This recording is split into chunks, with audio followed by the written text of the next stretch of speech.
This next part on page 74, he's now teaching, or he's a grad student. He's teaching some English courses, and he kind of talks about what he expected it to be like.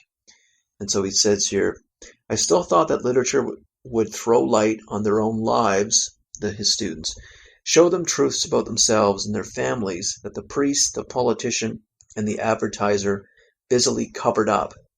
But they did not want to move out of the cave, and it began to seem folly to try to insist on their knowing things that they could not change, and to undermine the illusions that made it possible to live life with some pleasure. So he's saying that people were not open to change, and they very much, as he says, stayed in the cave, meaning that they stayed within their own life context and were not really interested in seeing things differently.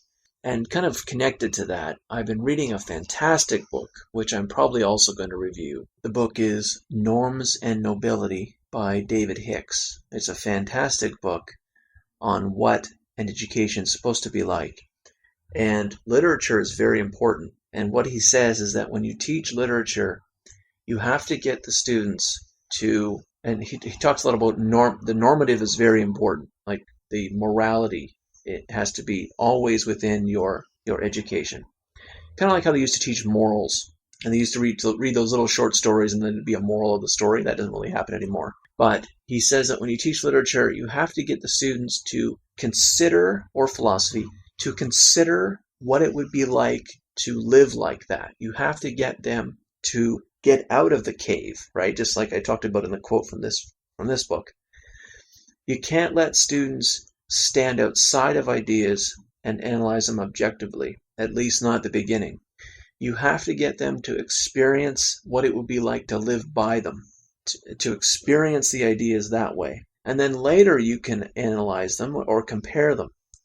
But to give ideas a good feeling out or trying out, you have to get the students to live as if they were part of that, as if they were an ancient Greek, as if they were a medieval Frenchman, I don't know, whatever you're teaching, whatever it might be. For them to see, to be in those shoes, and to see from that point of view, and what all that point of view would entail. That is what you have to do. Otherwise, things are impersonal and arbitrary and irrelevant, and to be analyzed and compared, and how little impact then it has.